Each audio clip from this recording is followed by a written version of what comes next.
میں نے عرض کیا کہ انسان کسی کو صرف سلام کرتا ہے نا، صرف سلام، السلام علیکم ورحمۃ اللہ، صرف سلام کرتا ہے، اس کا اجر آخرت میں، اثر دنیا میں ظاہر ہوتا ہے۔ میں نے عرض کیا کہ اگر انسان کھانا کھلائے کسی کو، اس کا اثر دنیا میں ظاہر ہوتا ہے، اجر آخرت میں ہوتا ہے۔ حدیث سنانے لگا، نبی صلی اللہ علیہ وسلم نے فرمایا، صحابہ سے پوچھا، افلا ادلکم علی شیء اذا فعلتموه تحاببتم، افلا ادلکم علی شیء اذا فعلتموه تحاببتم، کیا میں تمہیں ایسی چیز نہ بتاؤں جب تم کرنے لگو تو تمہیں آپس میں محبت ہو جائے؟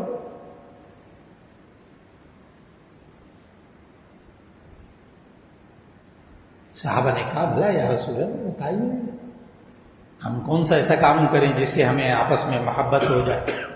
فرمایا افشوا السلام واطعموا الطعام، ایک دوسرے کو سلام کرو، ایک دوسرے کو کھانا کھلاؤ، ایک دوسرے کو سلام کریں، اس سے محبت پیدا ہوتی ہے۔ سچے نبی صلی اللہ علیہ وسلم نے فرمایا کہ سلام کرو، اس سے محبت پیدا ہوتی ہے، نفرت ختم ہوتی ہے، دنیا میں آخرت دنیا میں۔ یہ سلام کرنے کا کیا ہے؟ اثر، اس کا اجر کہاں ملے گا؟ آخرت میں انشاءاللہ۔ وَأَطْعِمُوا الطَّعَامَ، ایک دوسرے کو کھانا کھلایا کرو، اس سے محبت پیدا ہوتی ہے۔ آپ کھانا کھلائیں گے، محبت پیدا ہوگی۔ سچے نبی صلی اللہ علیہ وسلم نے فرمایا، کہاں؟ دنیا میں۔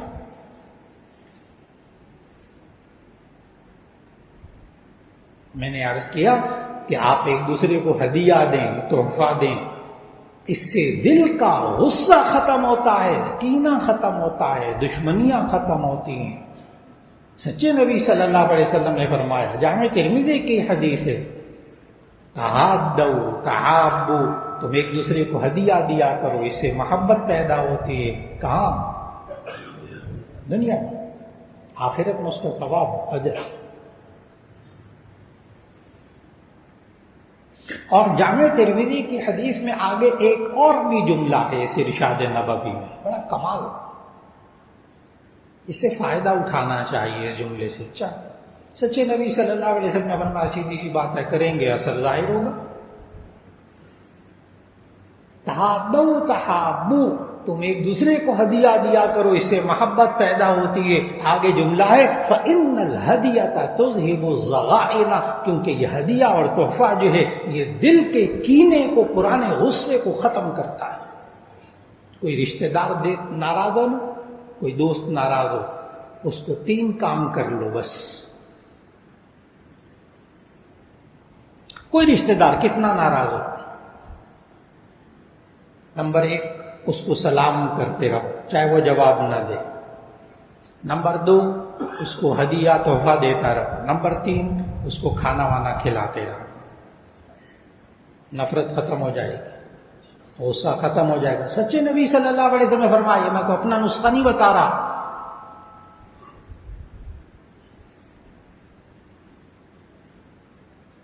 آپ کسی کو کھانا کھلاؤ، کسی دوست کو، جو تو عام طور پر یہی ہوتا ہے نا کہ آپ دوست کو سموسہ کھلاؤ تو وہ آگے مکہ مارے گا نا آپ کے منہ پر زور سے، ایسے ہی ہوتا ہے نا؟ اچھا، الحمدللہ، سلام کیجئے، بار بار کھانا کھلائیے، ہدیہ دیجئے، اس سے کیا پیدا ہوگی؟ محبت پیدا ہوگی، دنیا میں، آخرت میں۔ دنیا اللہ کر کے دکھائے گا۔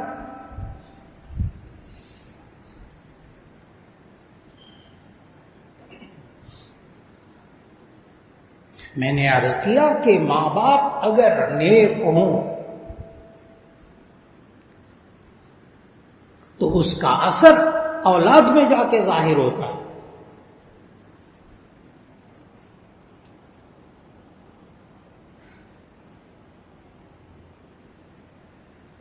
حضرت موسیٰ اور خضر کا واقعہ پڑھتے ہیں 15ویں 16ویں پارے میں، 15ویں پارے کے آخر میں اور 16ویں پارے کے شروع میں موسیٰ اور خضر کا واقعہ۔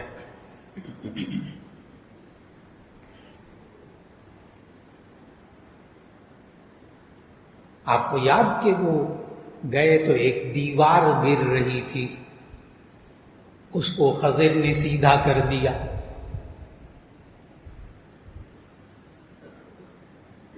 اللہ کیا بتاتا ہے وہاں قرآن مجید میں؟ آپ قرآن پڑھتے ہو، اللہ کہتا ہے حضرت خضر علیہ السلام نے اپنے منہ سے خود کہا کیوں میں نے دیوار سیدھا کی. موسیٰ علیہ السلام کو تو اشکال ہو گیا تھا نا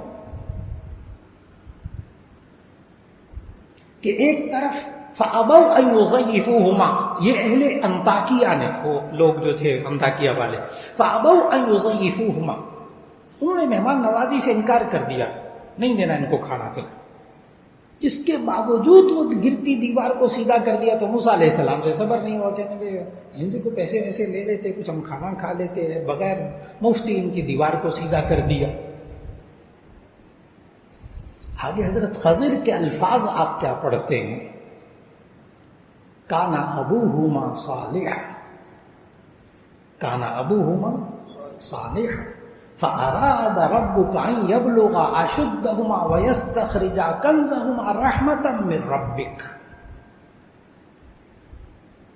اللہ نے، تیرے رب نے یہ چاہا کہ اس دیوار کے نیچے خزانہ تھا، بچے ابھی چھوٹے چھوٹے ہیں، اللہ نے چاہا کہ اس دیوار کو سیدھا کر دیا جائے تاکہ ابھی نہ گرے. اگر بچپن کے اندر وہ خزانہ نکل آیا تو لوگ کھا جائیں گے، ان یتیم بچوں کو کچھ بھی نہیں دیں گے، تو یہ دیوار باقی رہے تاکہ جوانی میں جب کبھی گرے گی دیوار، وہ بھی اللہ کے حکم سے گرے گی تو ان جوان بچوں کو کھانے کو کچھ مل جائے گا. لیکن یہ سارا اللہ نے کیوں کروایا خضر سے؟ کانا ابوہما صالحا، ان کا باپ کیا تھا؟ نیک تھا. جب باپ نیک ہوتا ہے تو باپ کے مرنے کے بعد ان کی خبر گیری اللہ کرتا ہے. معلوم ہوا باپ کے نیک اعمال کا اثر یہ اللہ آخرت میں کرے گا، دنیا میں کرے گا؟ ہاں الحمدللہ، یہ اللہ دنیا میں کر کے دکھاتا ہے اگر باپ نیک ہو تو. میں نے عرض کیا تھا کہ شادی سے پہلے اگر ماں باپ نیک ہوں تو اس کا اثر شادی کے بعد ہونے والی اولاد میں ظاہر ہوتا ہے.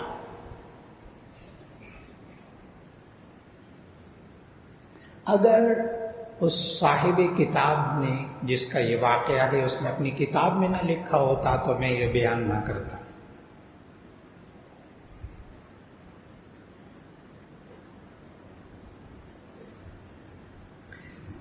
ایک نوجوان تھا عبداللہ. آپ ذہن میں رکھیے گا کہ اگر نوجوانی میں آپ نیک کام کریں گے نا، اپنے آپ کو نیک بنائیں گے، جب شادی ہوگی نا، شادی بھی کوشش کرنا نیک خاتون سے کرنا. اچھا، ویسے ایک بات اللہ کا نظام ہے، آپ نیک ہوں گے تو اللہ بیویاں بھی نیک دے گا. انشاءاللہ ایک نے نہیں کہا، نوجوانوں کو دلچسپی بھی نہیں ہے.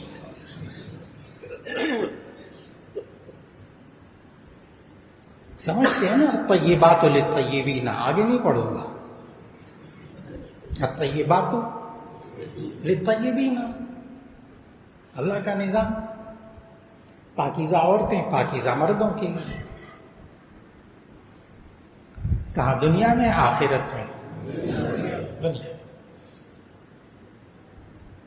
الخبیثات اس لیے نہیں پڑھوں گا کہ شروع میں نے عرض کر دیا کہ برے کاموں کے اثرات کا ذکر نہیں ہوگا.